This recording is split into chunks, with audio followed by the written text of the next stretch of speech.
Hello everybody, it's Dead Space, and today we're going to be playing Five Nights at Freddy's 2. Probably wondering, Dead Space, why haven't you played the first game? And it's because I already beat that game, and I just didn't get it on camera, so instead I'm playing the second game. But without further ado everybody, let's get right into this. Up Wanted, grand reopening. Vintage pizzeria given new life. Gonna be a part of the new face of Freddy Fazbear's Pizza. What could go wrong?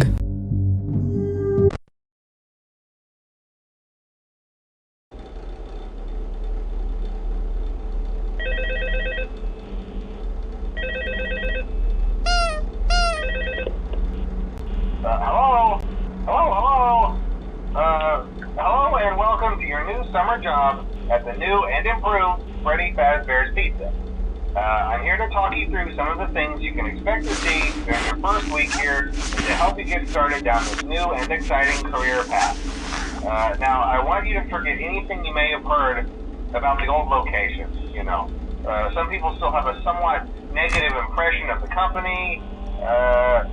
That old restaurant was kind of left to rot for quite a while, but I want to reassure you, Fazbear Entertainment is committed to family fun and above all, safety. They've spent a small fortune on these new animatronics. Facial recognition, advanced mobility, they even let them walk around during the day. Isn't that neat? But most importantly, they're all tied into some kind of criminal database so they can detect a predator a mile away.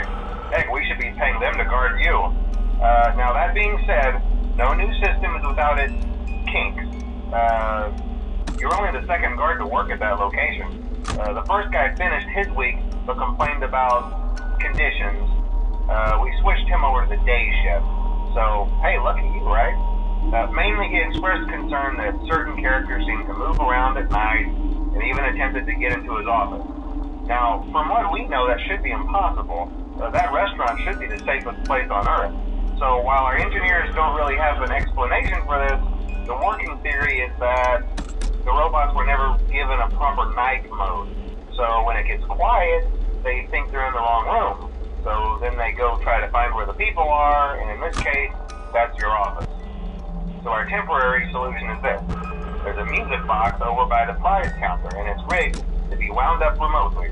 So just every once in a while, switch over to the prize counter video feed and wind it up for a few seconds.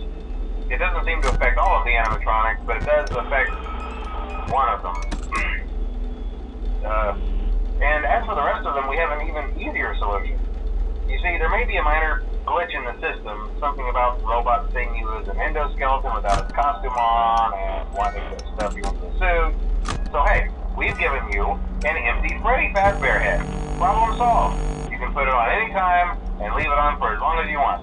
Eventually anything that wandered in will wander back out. Something else worth mentioning is kind of the quartz modern design of the building. You may have noticed there are no doors for you to close. But hey, you have lights, and even though your flashlight can run out of power, the building cannot. So don't worry about the place going dark. Well, I think that's it.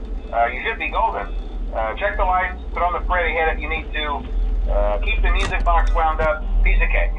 Have a good night, and I'll talk to you tomorrow.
sure you've noticed the older models sitting in the back room. Those are from the previous location, and we just use them for parts now. The idea at first was to repair them. They even started retrofitting them with some of the newer technology, but they were just so ugly, you know? And the smell. So the company decided to just go in a whole new direction and make them super kid-friendly. Those older ones shouldn't be able to walk around, but if they do, the whole Freddy head trick should work on them too, so whatever. I love those old characters. Did you ever see Foxy the Pirate? Oh wait, Foxy. Oh yeah, Foxy. Hey listen, that one was always a bit twitchy. I'm not sure if the Freddy head trick will work on Foxy. If for some reason he activates during the night, and you see him standing at the far end of the hall, just flash your light at him from time to time. Those older models would always get disoriented with bright lights. It would cause a system restart or something. Come to think of it, you might want to try that on any room where something undesirable might be. It might hold him in place for a few seconds. That glitch might have carried over to the newer models too. One more thing, don't forget the music box. I'll be honest, I never liked that puppet thing. It's always thinking, and it can go anywhere. I don't think the Freddy mask will fool it, so just don't forget the music box. Anyway, I'm sure it won't be a problem. Have a good night, and I'll talk to you tomorrow.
told you wouldn't have any problems. Did, Foxy ever appear in the hallway? Probably not. I was just curious. Like I said, he was always my favorite. They tried to remake Foxy, you know? They thought the first one was too scary, so they redesigned him to be more kid-friendly, put him in Kids Cove, to keep the toddlers entertained, you know? But kids these days just can't keep their hands to themselves. The staff literally had to put Foxy back together at the end of every shift. Eventually they just stopped trying and left him as some kind of take-apart, put-back-together attraction. Now he's just a mess of parts. I think the employees refer to him as just the mangle. Oh hey, before I go, I wanted to ease your mind about any rumors you might have heard lately. You know how these local stories come and go and seldom mean anything. I can personally assure you that whatever is going on out there, however tragic it may be, has nothing to do with our establishment. It's just all rumor and speculation, people trying to make a buck, you know. Our guard during the day has reported nothing unusual, and he's on watch from opening till close. Okay, well anyway, hang in there and I'll talk with you tomorrow.